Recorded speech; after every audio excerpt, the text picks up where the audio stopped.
Hello बच्चों, चलो question पढ़ते हैं। A car accelerates from 36 km per hour to 90 km per hour in 5 seconds on a straight road. What was the acceleration in meter per second square and how far did it travel in this time?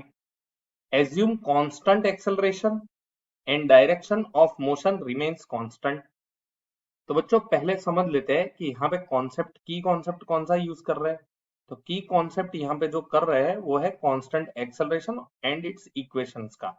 तो constant acceleration and its equations.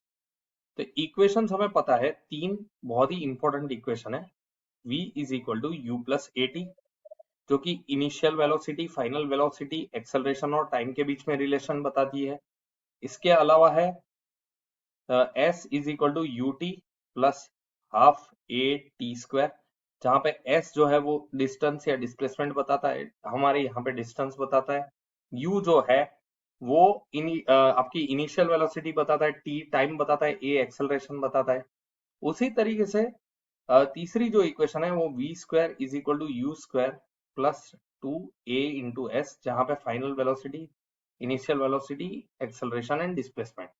तो यहाँ पे जो भी हमें दिया है उसमें से हम इस तीन इक्वेशंस में से कोई भी दो इक्वेशंस का यूज करके हमें जो चाहिए, क्या चाहिए हमें हमें चाहिए पहले तो एक्सेलरेशन चाहिए और फिर how far did it travel, मतलब डिस्टेंस चाहिए। तो ये दोनों चीज हम निकाल लेंगे। तो इसके लिए हम सॉल्व करना स्टार्ट करते हैं। तो पहले इसके लिए डेटा लिखते हैं। तो डेटा में देखो यहाँ पे इनिशियल वेलोसिटी दी है कितनी, 36 किलोमीटर पर आवर। तो u is equal to 36 kilometer per hour. For ease, let us convert it into you can say metre पर सेकेंड। तो मैंने आगे भी बताया था, वैसे किलोमीटर पर आवर को मीटर पर सेकेंड में कन्वर्ट करना हो तो 5/18 से मल्टीप्लाई करेंगे और वो हो जाएगा मीटर पर सेकेंड। तो ये आ जाएगा 18 टू सा, तो इससे हमें मिलेगा। तो कभी भी किलोमीटर पर आवर को मीटर पर सेकेंड में कन्वर्ट करना हो तो 5/18 से स्पीड को मल्टीप्लाई कर देंगे तो मीटर पर सेकेंड में मिल जाएगा, जो कि मिलेगा हमें 10 मीटर पर सेकेंड। इसके अलावा हमें फाइनल वेलोसिटी v मिलेगी 90 किलोमीटर पर आवर, जो कि होगा 90 इंटू 5/18 मीटर पर सेकेंड, जिसको हम लिख सकते हैं 18 वन जा 18 फाइव जा, तो ये 5 5 जा हो जाएगा 25 मीटर पर सेकेंड। चलो इसके अलावा हमें दिया है time interval, that is 5 second. और इसके अलावा हमें क्या फाइंड करना है, we have to find the acceleration. तो देखो v दिया है, u दिया है और t दिया है, तो हम ये वाली इक्वेशन यूज कर सकते हैं। Therefore v is equal to u plus A T करेंगे।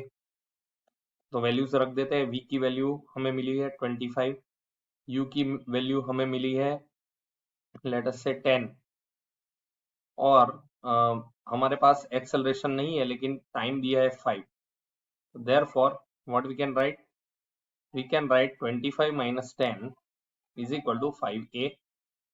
देयरफॉर हमें एक्सेलरेशन जो कि हमें हमारा यहाँ पे एक हमें जो फाइंड करना है वो मिल जाएगा, वो हो जाएगा 15 is equal to 5a।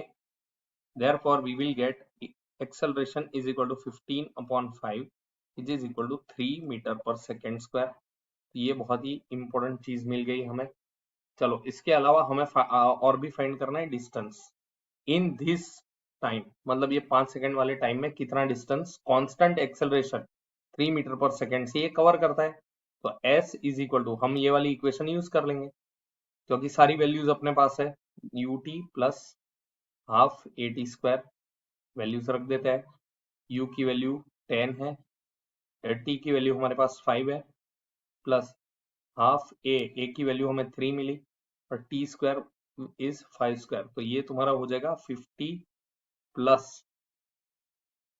3 into 25 that is 75/2, जो कि तुम्हें मिलेगा 50 प्लस 37.5, और इसकी वैल्यू हमें मिलेगी 87.5 मीटर। तो इतने टाइम में ये कितना डिस्टेंस चल रहा है, 87.5 मीटर। तो ये acceleration is equal to 3 metre पर सेकेंड स्क्वायर, ये हमारा पहला सॉल्यूशन होगा, और 87.5 मीटर हमारा दूसरा सॉल्यूशन होगा। फ्रेंड्स तो बच्चों आपको ये समझ में आ गया होगा। Hope you have understood well. Best of luck. Thank you.